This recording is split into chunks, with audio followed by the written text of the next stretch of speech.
Hello les amis, je vous retrouve pour une nouvelle vidéo sur la Coupe du Monde de football 2022 au Qatar et je vais vous parler du quart de finale de cette compétition Pays-Bas-Argentine qui a lieu vendredi 9 décembre à 20h et donc ça sera le deuxième quart de finale, il y en aura 4 et celui-là ça sera dans l'ordre le deuxième. Donc je vais vous donner tout plein d'informations, de statistiques, de scores, vous aurez les résultats des poules, les résultats des matchs, les résultats des matchs depuis 2 ans, les statistiques match par match, les classements dans les statistiques aussi sur cette Coupe du Monde, sur les 3 premiers matchs où là je fais un comparatif, je rajoute des pourcentages. Enfin bref, je vais vous donner plein d'infos et puis je vais essayer de voir s'il y a une tendance, un scénario qui découle de tout ça. En tout cas, ça sera pas mal pour voir vraiment analyser en détail ces deux équipes. N'hésitez pas les amis à mettre en commentaire de cette vidéo le score que vous voyez ou des informations ou je dirais, commentaires que vous pouvez faire sur ce match-là. Ça peut être sympa d'en discuter. N'hésitez pas à mettre un pouce aussi à cette vidéo. Alors c'est parti pour toutes les informations sur ce match. En premier, donc ces deux équipes se retrouvent en quart de finale de cette Coupe du Monde. Tout simplement après avoir... Alors pour les Pays-Bas, ils sont sortis premiers du groupe A avec 2 victoires et un match nul. Ils ont gagné 2-0 contre le Sénégal, ils ont fait match nul un parcours contre l'Équateur et ils ont gagné 2-0 contre le Qatar, 7 points, 5 buts marqués, un but encaissé, plus 4 de goal average. En huitième de finale, ils ont affronté les États-Unis et ils ont gagné 3-1, match assez facile pour eux. Bref, une compétition qui se passe très bien pour eux pour l'instant. L'Argentine, elle de son côté, est sortie aussi première de son groupe avec 6 points, mais à la différence près, c'est qu'ils ont perdu le premier match 2-1 contre l'Arabie Saoudite. Bon, l'Arabie Saoudite avait fait que 2 tirs cadrés. Hein. Ensuite, ils ont gagné 2-0 le Mexique, puis ils ont gagné 2-0 la Pologne, et en huitième de finale, ils ont gagné 2-1 contre l'Australie. En poule, donc ils finissent avec 5 buts marqués, 2 buts encaissés, plus 3 de goal average. Voilà. Alors, le huitième de finale, ils ont mené 2-0. Le deuxième but, c'est une erreur du gardien de l'Australie. Ensuite, l'Australie a poussé, a même failli revenir au score. Mais bon, après, l'Argentine était plus fort dans l'ensemble. Maintenant, on va s'intéresser aux résultats des 3 premiers matchs, plus le huitième de finale. On va regarder les stats en détail. Alors, je ne vais pas revenir forcément sur les 3 premiers matchs. Je vais essayer de comparer avec le huitième de finale, qui est quand même un match à enjeu, et donc ça joue pas pareil. Et aussi, pour les 2 matchs, ça tombe très bien pour les Pays-Bas et l'Argentine, les 2 matchs se sont joués en 90 minutes, donc pour les stats, ça va pas faire des stats un peu bizarres, voilà. Alors, les Pays-Bas, surprise, ils ont eu que 41% de possession de balle contre les USA, alors que d'habitude, ils ont plus de 50% de possession de balle. Donc, ils ont été un peu dominés. La différence, c'est qu'au tir, ils ont fait 11 tirs, 6 cadrés, bravo, plus de 50% de tirs cadrés. Et ils ont encaissé 17 tirs, 8 cadrés, mais alors après. Les USA, c'est une équipe quand même qui avait contrecarré un peu l'Angleterre, qui avait gêné leurs adversaires, qui est une équipe qui aime bien avoir le ballon. En même temps, les Pays-Bas, ils se sont rendus le match facile, ils ont marqué au bout de 12 minutes de jeu. Donc c'est vrai que, alors, il y a un avant et un après Pays-Bas, c'est-à-dire que les Pays-Bas dans les matchs de poule se cherchaient, se construisaient, ont préparé l'équipe en vue des matchs ensuite à élimination directe. Je pense aussi à l'intégration de Memphis Depay qui était remplaçant au début de la Coupe du Monde. Il joue pas trop de matchs en ce moment avec Barcelone, il manque de temps de jeu, donc il fallait le préserver, il fallait qu'il monte en puissance petit à petit. Et derrière, bah, il était titulaire en huitième de finale, il était titulaire au dernier match de poule, donc ils ont gagné 2-0 le Qatar, 3-1 contre l'Australie. Avec Depay, l'équipe n'est pas la même, l'équipe est beaucoup plus solide et marque beaucoup plus de buts d'ailleurs et gagne beaucoup plus de matchs. Voilà, donc ça c'est vraiment important. Point de vue duel dans le match contre les USA, bon, autant de duels, les hors-jeux, bon, il n'y a pas grand-chose si ce n'est, bon, 800 pour eux, 27 pour les USA, mais en même temps ils ont mené tout le match. Ils se sont rendus le match facile.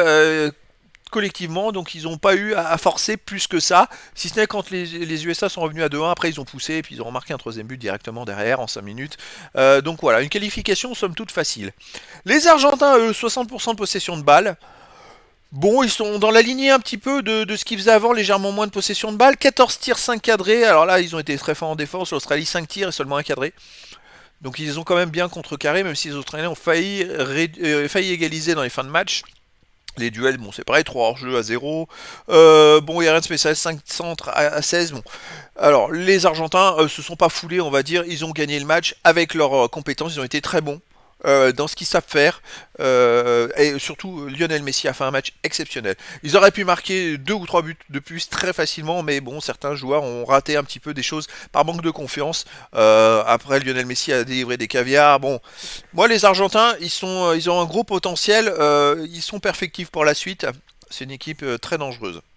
Allez, on continue avec les scores des 2 dernières années. Alors moi, ce que je cherchais d'abord dans ces scores des 2 dernières années, c'est qu'on voit bien que l'Argentine déjà était invaincue depuis 2 ans et a perdu donc son premier match contre l'Arabie Saoudite. Hein. Eux, les Pays-Bas, c'est 2 défaites. C'est très peu de défaites aussi, vous voyez, ils sont invaincus carrément eux depuis juin 2021, la défaite contre la République tchèque, donc depuis ils ont fait 1, 2, 5, 6, 7, 8, 9, 12, 15.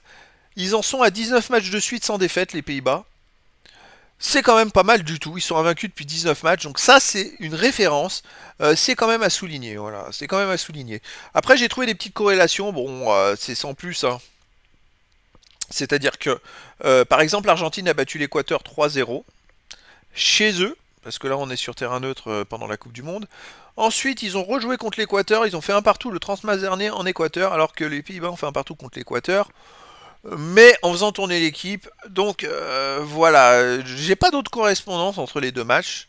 C'est vrai que l'ensemble des résultats donne une petite différence. Par exemple, l'Argentine était capable en juin 2022 d'aller gagner en Italie 3-0.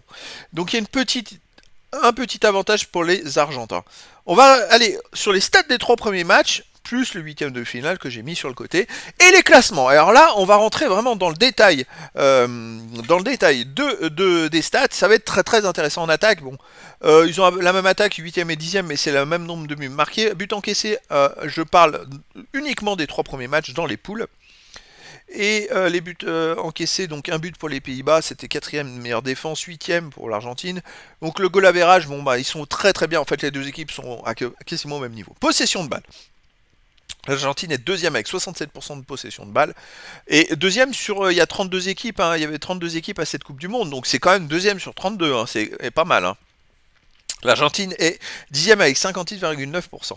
Plus grand nombre de passes tentées, deuxième pour l'Argentine, neuvième pour les Pays-Bas. Les passes réussies, pareil, deuxième et neuvième. Ça change pas grand chose. En pourcentage, on est à peu près dans la même zone. 88% de passes réussies, 86-48 pour les Pays-Bas. On est à peu près dans les mêmes zones. Alors, les tirs, 43 tirs pour l'Argentine, quatrième. Et alors là, 25 tirs seulement pour les Pays-Bas, 26e. L'équipe s'est pas trop foulée en fait. Après, en même temps, ils ont gagné tous les matchs quasiment. Ils ont pas été. Si contre l'Équateur, ils ont été un peu en danger. Mais c'est tout. Sans plus. Donc après, en pourcentage de tirs cadrés, 46% pour l'Argentine et 32% pour les Pays-Bas. Donc attention, l'Argentine est beaucoup plus à droite, tire beaucoup plus cadré que les Pays-Bas. On va continuer, 22 corners, ça fait 3e pour l'Argentine, seulement 13, 15e pour les Pays-Bas. 6e au nombre de duels gagnés pour l'Argentine, 155, 15e pour les Pays-Bas. 20e aux interceptions, 25, 10e pour les Pays-Bas. Et puis on est quoi? Nombre de centres, 14e pour l'Argentine, 25e pour les Pays-Bas. Nombre de hors-jeu, 3e pour l'Argentine, 11e pour les Pays-Bas. Et nombre de fautes, 20e pour l'Argentine et 4e pour les Pays-Bas qui fait beaucoup de fautes. Voilà. On va regarder maintenant les Pays-Bas comparés au huitième de finale, effectivement 3-1. 46% de possession de balle alors qu'ils en ont 56% d'habitude, donc un match à enjeu. En même temps, ils ont mené tout le match, donc ça reflète pas grand-chose. Les passes, 76% de passes réussies au lieu de 86% d'habitude. Ah, c'est vrai que la pression, c'est pas la même chose dans les matchs à enjeu. Bon, les tirs 11 à 6, c'est plutôt pas mal, alors qu'ils en avaient fait 8 de moyenne par match, parce que ça, c'est multiplié par 3. Hein. Donc c'est ce qu'il faut regarder. Les pourcentages de tirs cadrés, 54%, c'est très bon. Alors, c'est vrai qu'ils avaient tendance à vendanger un peu plus, 32% pendant les matchs de poule. Là, 54% de tirs cadrés, ils ont été très très bons contre les USA. 4 corners, bon, ils en sont à 4,33 là, ici, les duels aussi. C'est à peu près les mêmes stats, hein, si ce n'est plus d'interceptions que d'habitude. 8 centres, ça fait 24, c'est un peu moins de centres que d'habitude. Pas de hors-jeu, et un peu moins de fautes que d'habitude. L'Argentine de son côté, 60% de possession de balle, a eu le même scénario, parce qu'ils auraient pu avoir plus, mais comme ils menaient même jusqu'à 2-0, une grande partie du match, ça fait baisser le pourcentage, parce que les adversaires ont tout fait pour revenir au score, et si vous voulez, ils ont vraiment poussé, donc les Argentins, une possession un peu inférieure. Les passes, 88% de passes réussies. Alors 88%, on est quasiment dans la même zone, alors que les Pays-Bas, c'est une baisse de passes réussies. Attention, match en jeu. Tirs tentés sont dans les mêmes pourcentages. Par contre, 35% de tirs cadrés, un peu moins que d'habitude. Seulement un corner. Bon, ils en ont pas eu trop. Les duels gagnés un peu comme d'habitude. Interception, c'est pareil. Les centres, beaucoup moins que d'habitude. D'habitude, on a 18 par match, à peu près. Les hors-jeux, bon, c'est à peu près pareil. Et les fautes, légèrement moins. Alors je dirais, dans cette analyse des deux matchs, on dirait que les Pays-Bas, eux, dès qu'il y a de la pression, arrivent à tirer plus cadré. Alors ils tirent peut-être moins, mais ils tirent plus juste, on va dire. Et surtout, ils réussissent un peu moins de passes. Ils réussissent que 3 passes sur 4, alors qu'en temps normal, ils réussissent quasiment 4 à 5 passes sur 6. Voilà. Et pour l'Argentine, par contre, ils réussissent toujours autant de passes. Ça, c'est ça qui est fort. Malgré la pression, par contre, ils cadrent un peu moins de tirs. Voilà. C'est ça, c'est juste à souligner. C'est la petite différence. Après, dans un match, tout peut jouer dans un match, les amis. C'est-à-dire qu'une équipe peut cadrer un peu plus et puis marquer 2 buts, et puis l'autre pas du tout, et puis voilà. Et puis même l'Argentine peut tirer 30 fois et en cadrer que 2 et marquer 2 buts. Tout est possible dans cette confrontation. Donc voilà, c'est quand même un retour sur des stats qui montrent que les deux équipes se valent à peu près. Je dirais qu'il y a un avantage pour l'Argentine qui est beaucoup plus complète, qui gagne plus de duels, qui est complète dans plus de compartiments du jeu et qui, avec la pression, arrive à ajuster ses passes aussi bien. Voilà, donc moi je dirais qu'il va falloir voir les Pays-Bas. Comment ils vont se comporter face aux Argentins, parce qu'ils ont une baisse de précision des passes, et donc je ne sais pas comment ils vont pouvoir gérer face à une très forte équipe. Est-ce qu'ils vont avoir cette baisse, autant cette baisse, voilà. Après, le scénario, est-ce qu'ils vont se le rendre facile? C'est la première équipe qui va marquer, va avoir un avantage, l'autre va devoir attaquer, et ainsi de suite. Donc le scénario peut être variable. Je dirais que pour moi, l'Argentine est quand même favorite dans cette confrontation, et je ne vois pas un gros score, vraiment un gros score. Peut-être un 2-1 maximum. Après, ça peut varier en sachant que dans les dernières secondes, si les Pays-Bas sont menés 2-1, ils vont faire sortir le gardien et tout ça pour essayer d'égaliser. Et l'Argentine peut très bien marquer en contre-attaque et marquer un troisième but. C'est le risque des écarts d'un but dans ce type de confrontation. Il y a le risque que ça augmente et que ça fasse 2 buts. En tout cas, pour moi, je mets un léger avantage pour l'Argentine. Les Pays-Bas pour moi n'ont pas montré beaucoup de choses. Ils ont eu des matchs faciles, j'ai trouvé, où ils se les sont rendus faciles.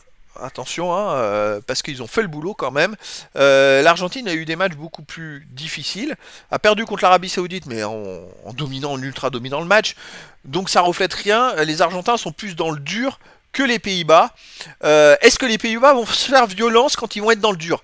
Ça va être la question, alors que l'Argentine va être restée sur le fait qu'ils ont perdu le premier match et finalement ils arrivent à la Coupe du Monde favoris et ils se trouvent à perdre le premier match. Alors ils étaient trop confiants et puis là ils se sont retrouvés à se dire ah non il faut qu'on s'arrache, il faut qu'on s'accroche, il faut qu'on se batte.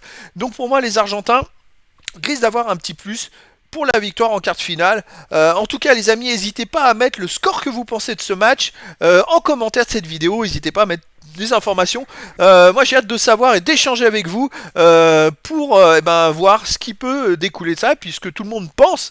Voilà, moi, je pense que l'Argentine va pouvoir se qualifier pour les demi-finales. Et ça sera une courte victoire. Voilà les amis, et bien écoutez, je vous donne rendez-vous ce vendredi 9 décembre à 20 h pour le quart de finale Pays-Bas-Argentine. A très bientôt les amis pour une nouvelle vidéo.